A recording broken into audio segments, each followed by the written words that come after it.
Alright, so I'm going to narrate through this presentation.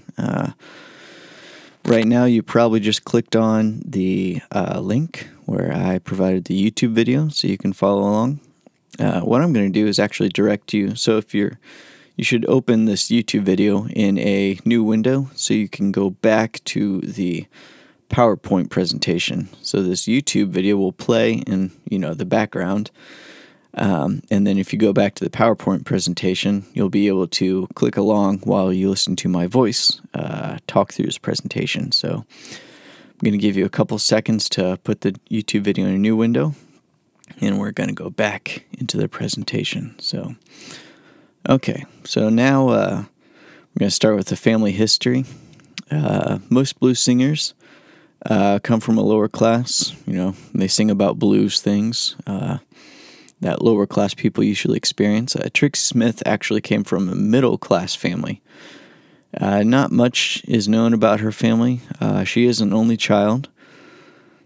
So Trixie was born in 1895. Based off my rough estimations, there's a good chance her parents were slaves. 1895 minus 30 is 1865. So this... based on just the slave history in America, this would limit the amount of record keeping for previous generations. A lot of the South's black population largely were slaves originally. In any case, let's move on to the next slide of her birthplace. She was born in Atlanta, Georgia. Atlanta was a great, beginning place for rhythm and blues. Piedmont-style blues in particular was from Atlanta specifically. Atlanta was a slave state, and because of a lot of the slave chants and songs slaves would sing in the field, this would definitely influence the music of Atlanta, and Trixie would have grown up hearing this. So let's move on to her education. Trixie was a college-educated woman. She graduated from Selma University. A lot of women of that time, especially black women of that time, usually didn't have a college education. Selma is a historically black college. So we, have historical examples of like Little Rock 5 and stuff, and that was an example of black students going to a white college, but it's easier for black people to go to a black college. In any case, Selma started as a seminary. So let's go on to education part 2, the next slide. It's unclear what Trixie's major was. Selma does not list the, majors of former students, famous ones. At least it doesn't list Trixie's major.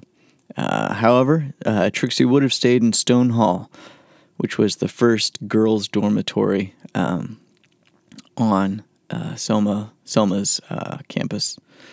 Stone Hall is named for Miss Susie Stone, the secretary of the Women's Convention.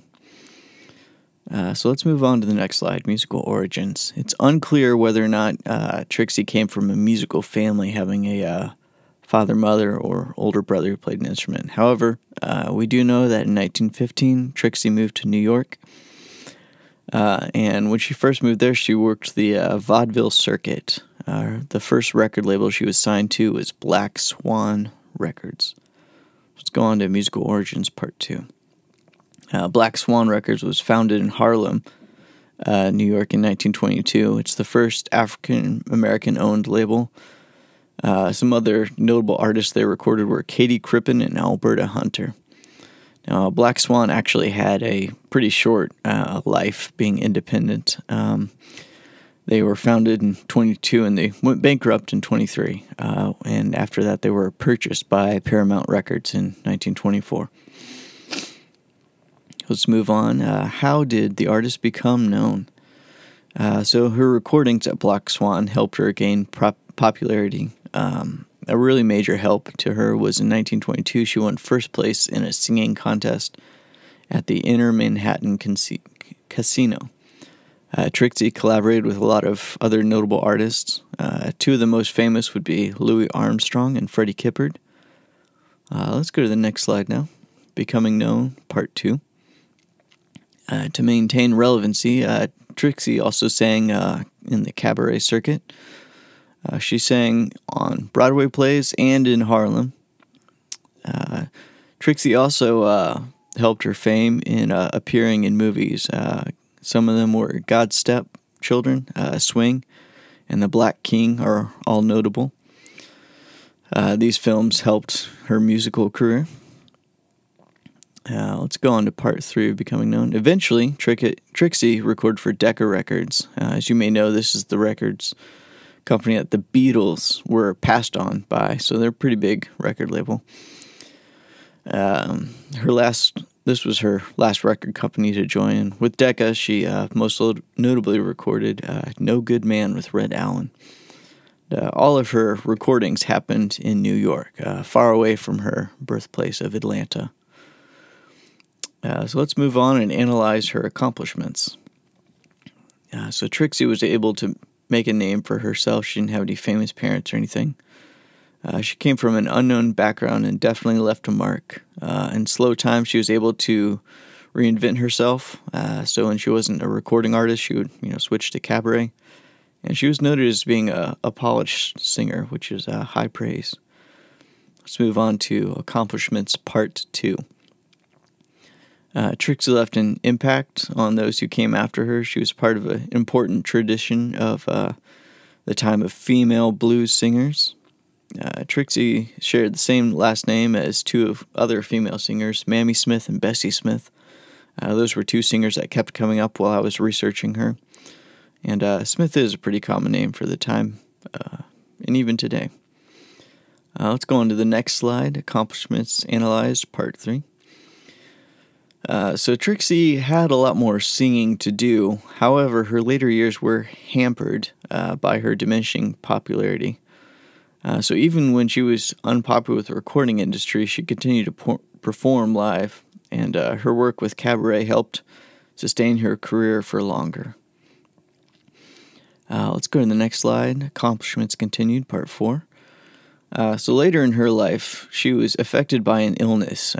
Sources don't say what, and she died at 48. So this is relatively young. She lived to sing to be longer. She could have sang more, and her early death arguably contributed to her obscurity today.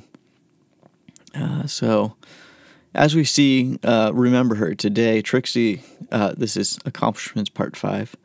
As we see, Trixie is relatively unknown today. However, even though she is obscure, we remember her in a positive light. The art she managed to create, while brief and short, is remembered as quality work.